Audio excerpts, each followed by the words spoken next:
Let's take it to the limit one more time. Miami Vice is up next on Rediscovered Movies.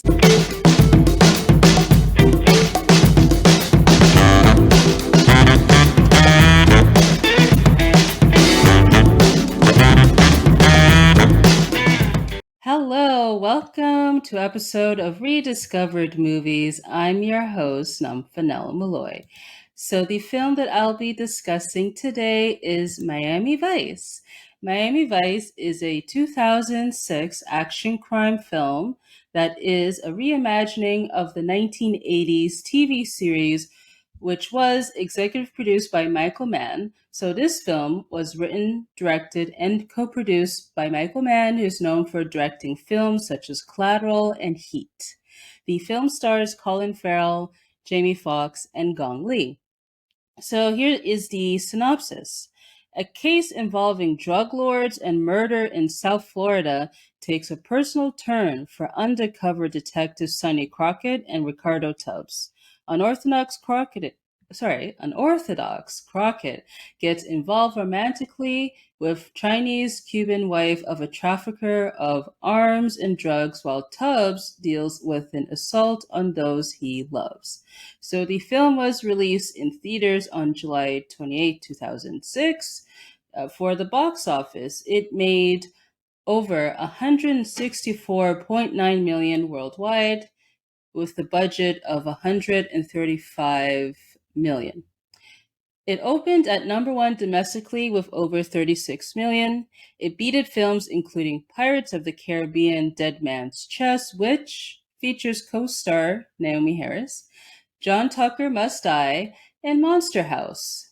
In terms of critical reception, it has a 47% critic score on Rotten Tomatoes, where they say Miami Vice is beautifully shot, but the lead characters lack the charisma of their TV series counterparts, and the underdeveloped story is well below the standards of Michael Mann's better films. The audience gave it 43%. At the time of this recording, it is streaming on Stars and Tubi. It is also available on demand, so check your local provider.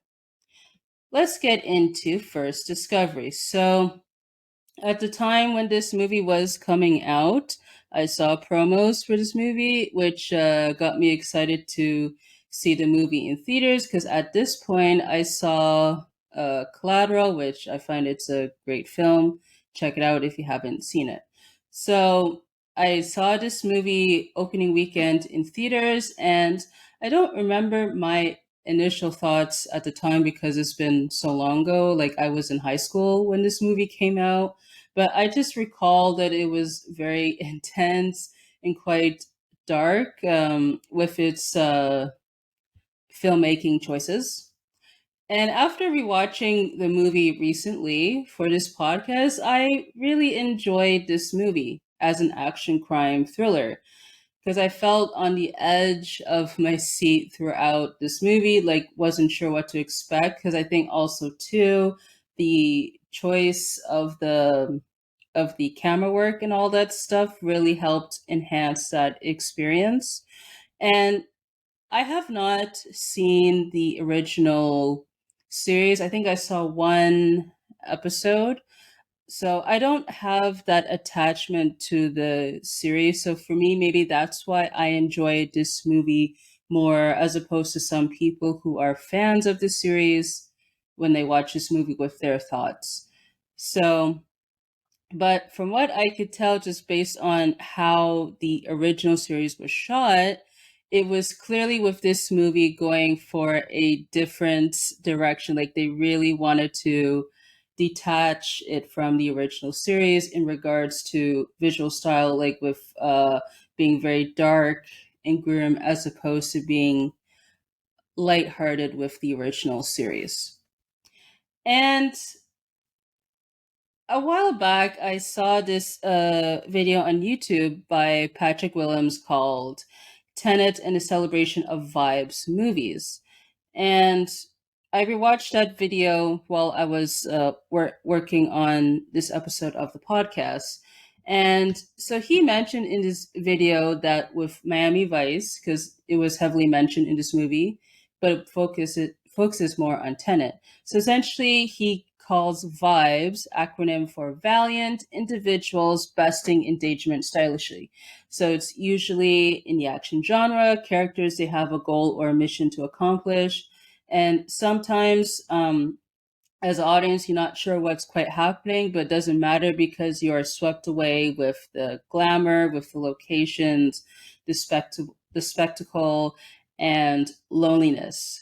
And he brought up in the video where Harmony Korine, he's a big fan of Michael Mann and Miami Vice. So I think, yeah, this quote would apply to people's thoughts on this movie. Hopefully, he says the movie I watched most, believe it or not, was Michael Mann's Miami Vice. The reason I love his movies, and that movie in particular, is I could feel the place.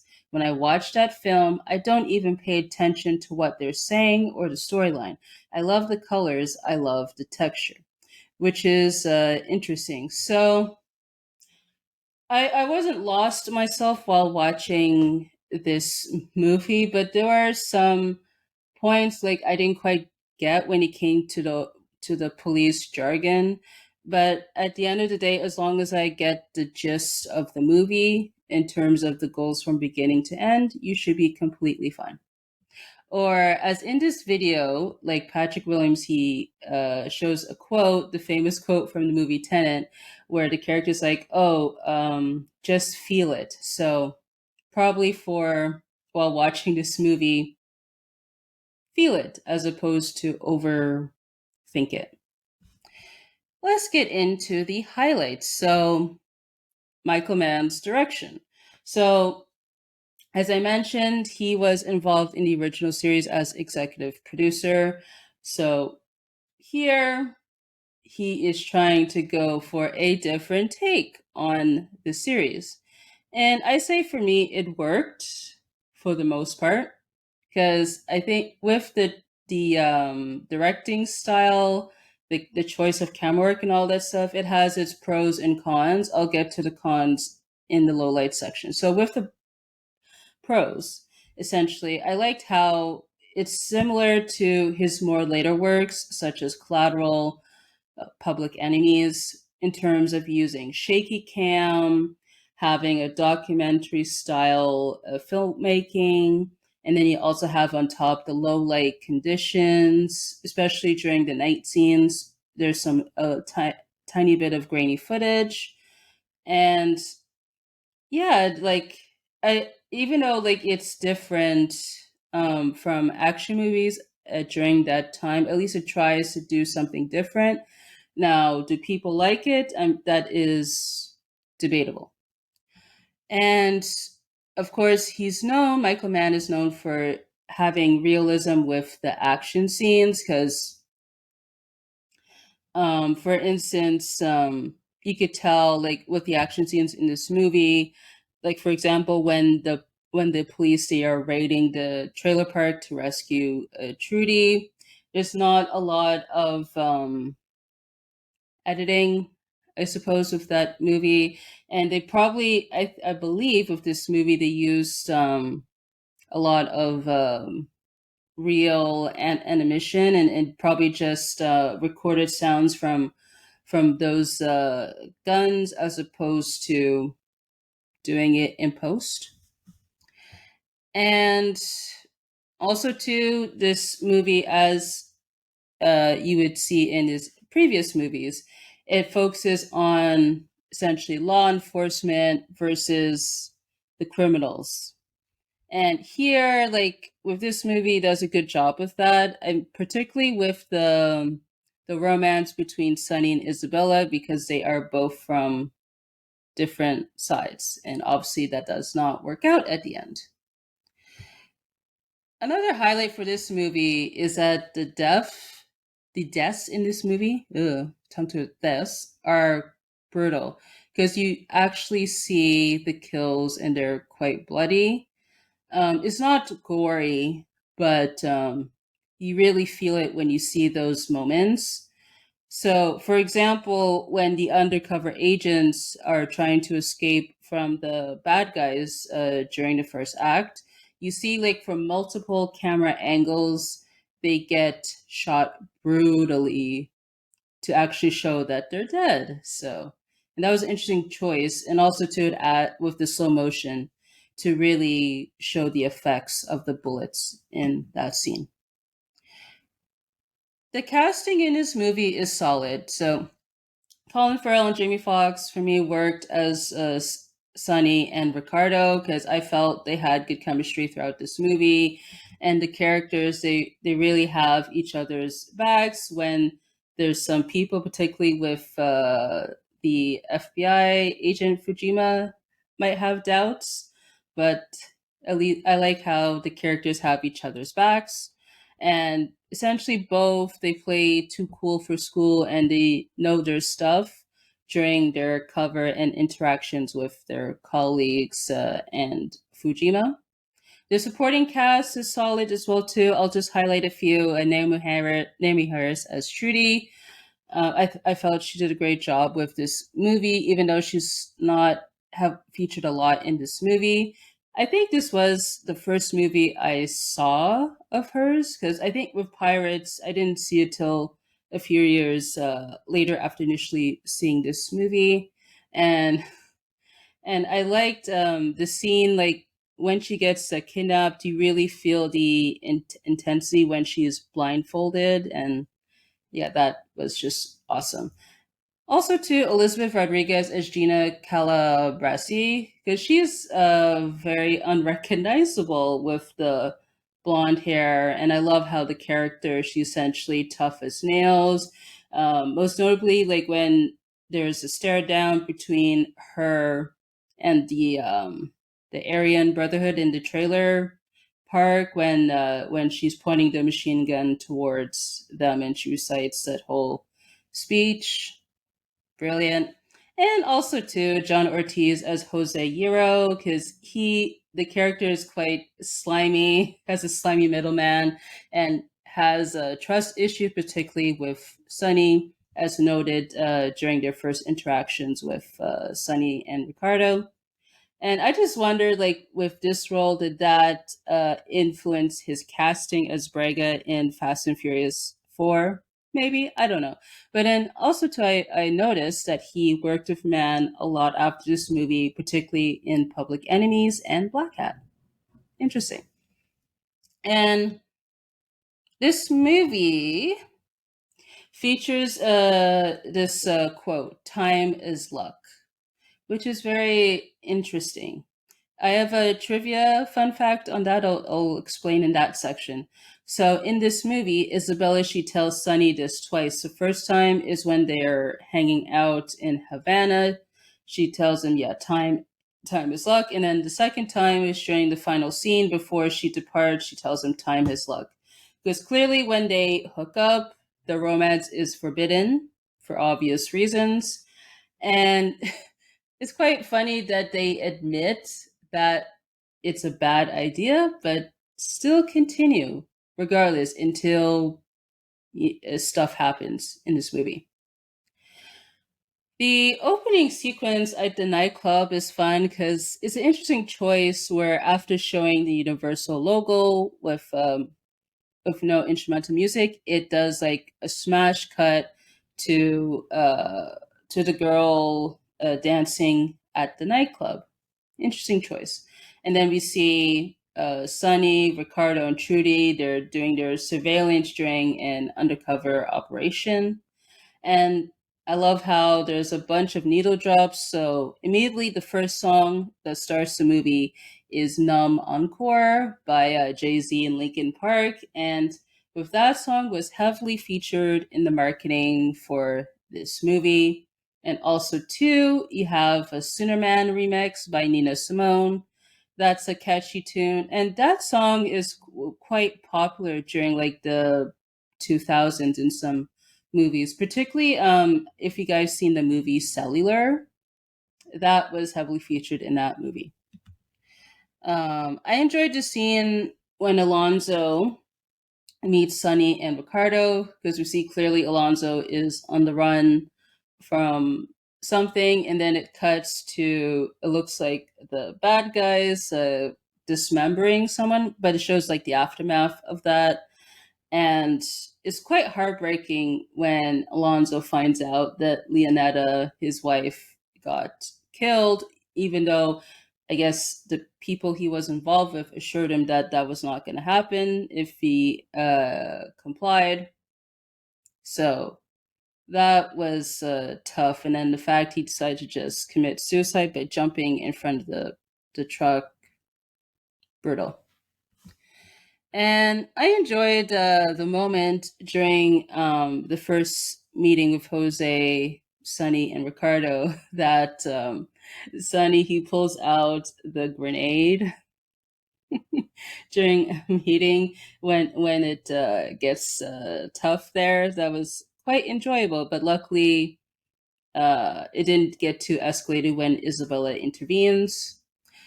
Even though like this movie is serious, it has a few comedic moments. So, for one, with Sonny tells Jose during the meeting that, "Oh, my mommy and daddy know me," which is hilarious. This was after when Jose like pretty much tells Ricardo like, "Oh, I don't trust Sonny," oh, and I don't know you. So that was quite hilarious. And another moment, I don't know if it wasn't supposed to be intentionally funny, but essentially after the failure of the exchange later in the movie, Jose shows Montoya like the footage of Isabella and Sonny dancing at the club because clearly he is using that as a scapegoat because he was supposed to be responsible for the exchange, but clearly Jose has his own motives, which I will get into later. But I thought that was quite funny. And I'm just glad that with Sonny and Ricardo, they were not exposed as cops because clearly here they know what they're doing because they've done this sort of stuff before. Maybe not up to this level when it involves drug lords from outside the country, but yeah, good on them for keeping their cool, I suppose, when it gets tough. And lastly, I want to talk about the music and the score. So, score is done by John Murphy, and the score is quite it's dark, I guess, to emulate the overall tone for this movie. And I liked how it got very tense with the score, particularly when like Trudy gets kidnapped. Like I mean, when the team learns that Trudy gets kidnapped. So interesting choice with the score. And of course, as mentioned, there's a bunch of needle drops in this movie. So another one to note is that the song "In the Air Tonight" by Phil Collins, that was a notable track from the original series. Here they do, I guess, a different version by Nonpoint. It's very like a rock and roll eccentric version of that song. And the band Autoslave, which featured the late Chris Cornell, have two songs in this movie, which include Wide Awake and Shape of Things to Come. Interesting. And lastly, Moby, he had two songs, but one of the songs that I enjoyed was One of These Mornings with Patti LaBelle. This was when they are heading, when Sonny and Isabella are heading to Havana by boat. So good on those choices. Now let's get on to the lowlights section. Now, as I mentioned, that with the filmmaking style of this movie has its pros and cons.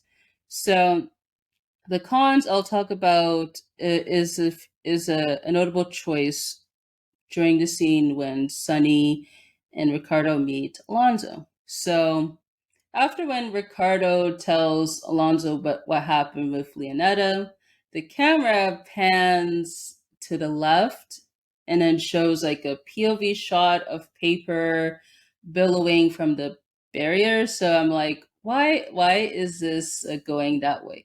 But I guess to show Alonzo's perspective, even though he's looking at Sonny and Ricardo.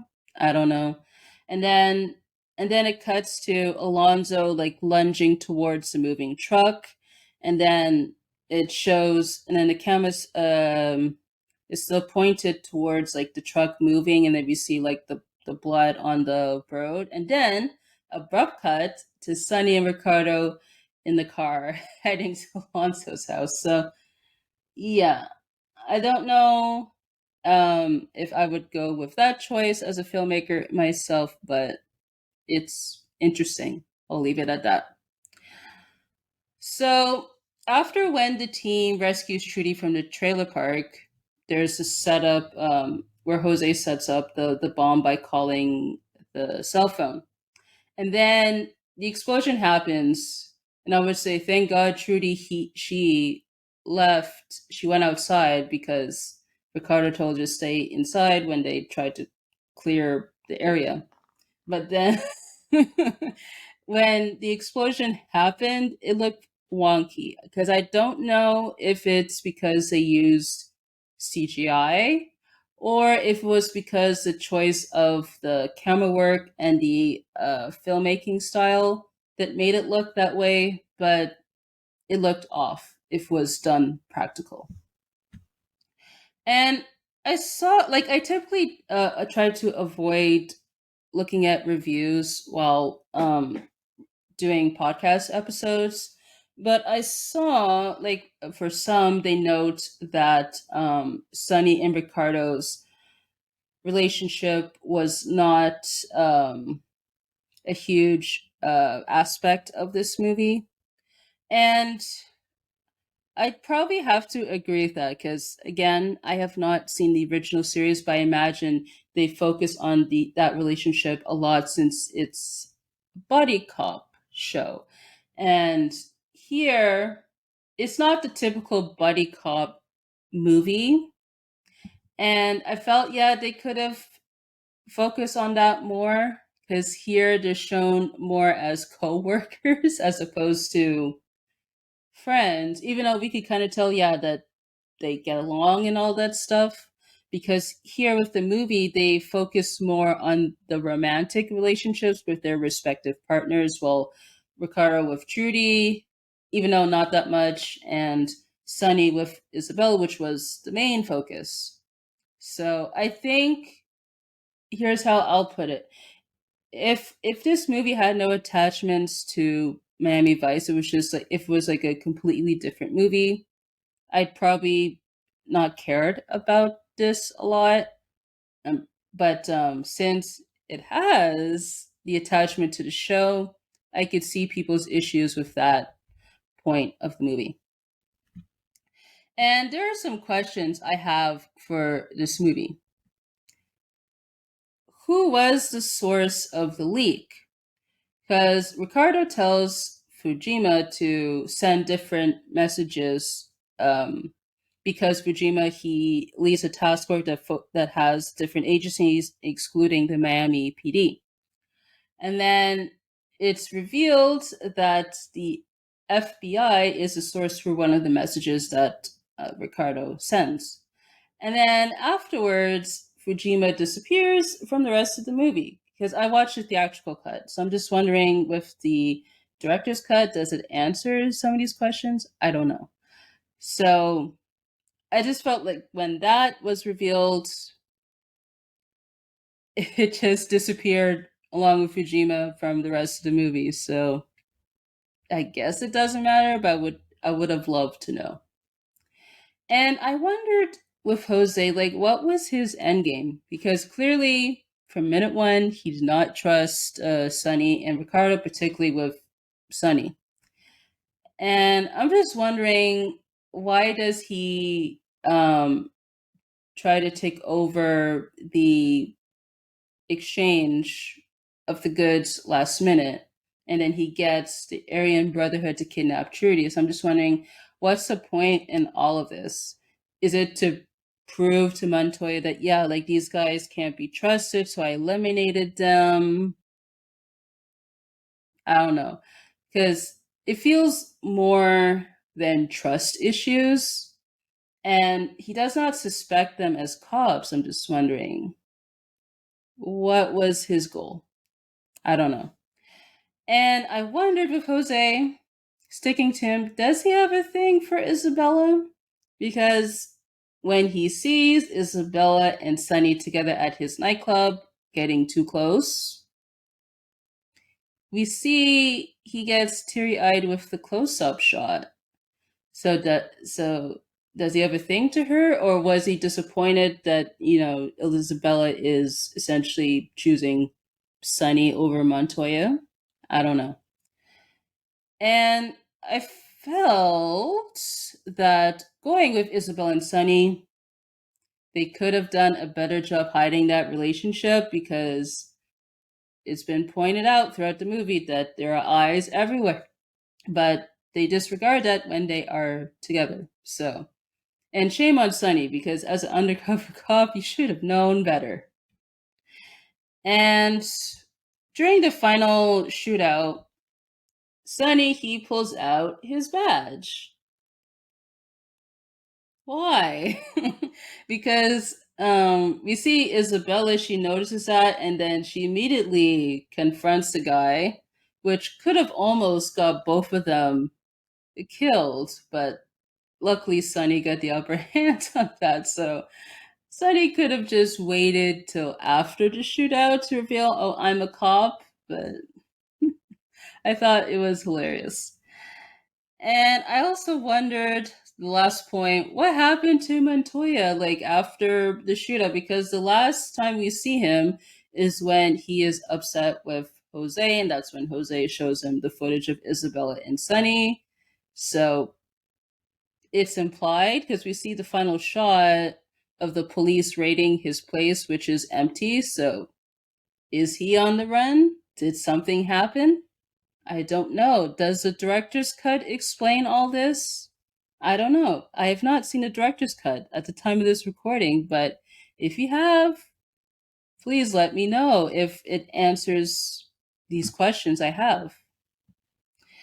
Let's get on to trivia. So, fun facts. There's a lot for this movie, so I tried to narrow it down. Jamie Foxx, he brought up the idea for this movie to Michael Mann during a party for Ali. This led to Mann to revisit the series he helped create, and here we are. And there are some casting notes. So, for before Colin Farrell was cast, there were some notable names considered, which included Tom Cruise, Brad Pitt, and Matthew McConaughey.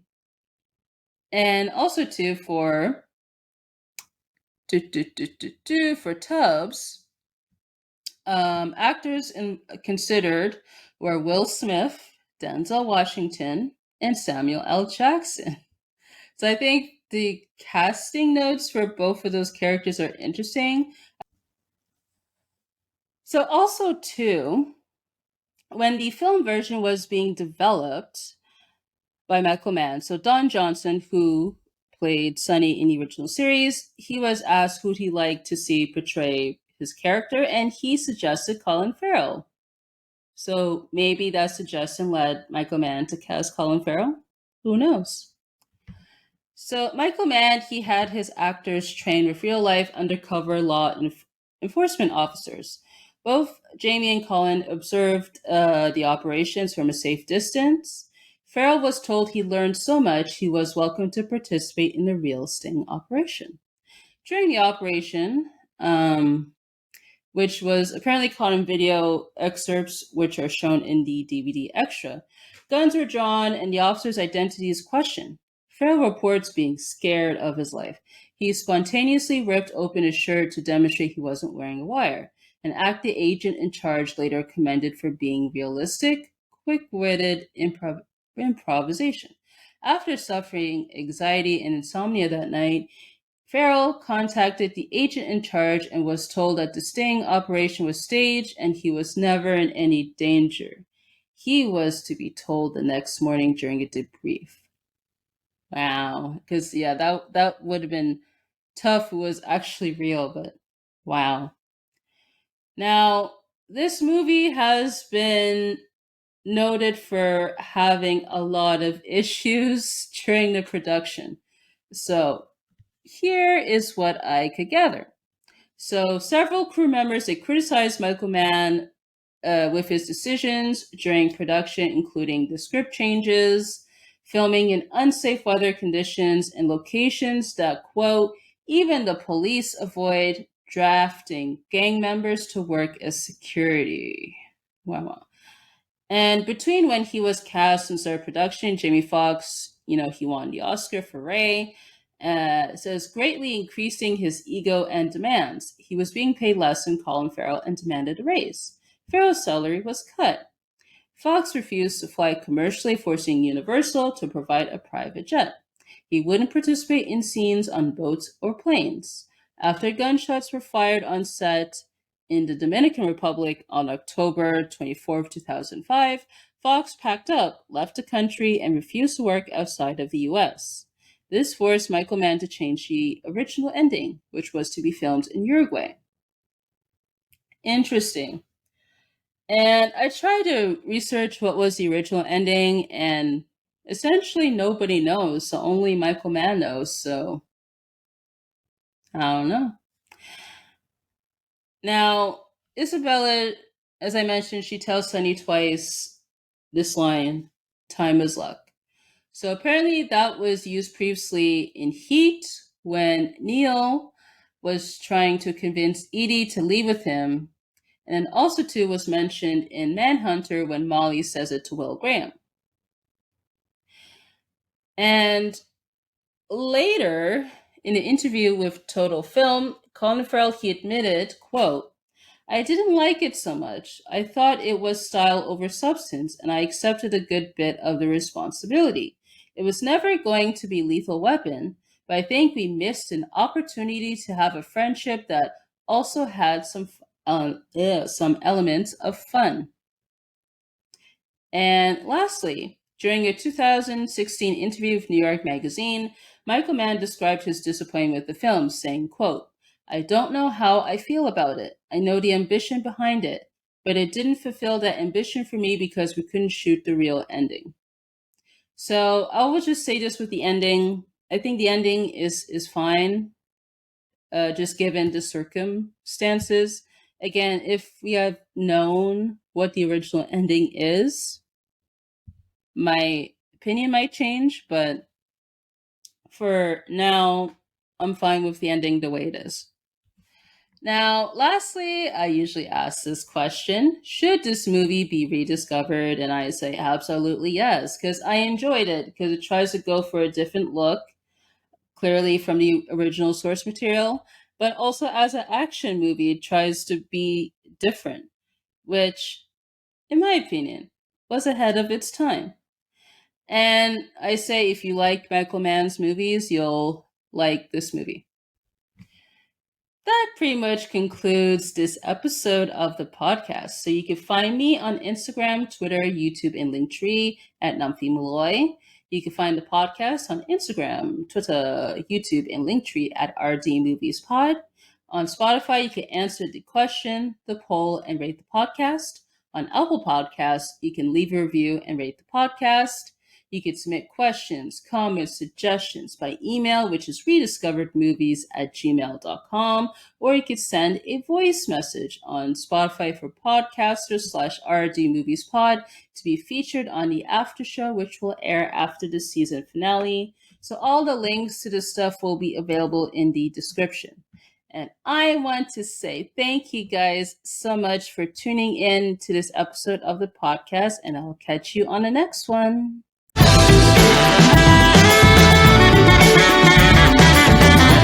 Thank you.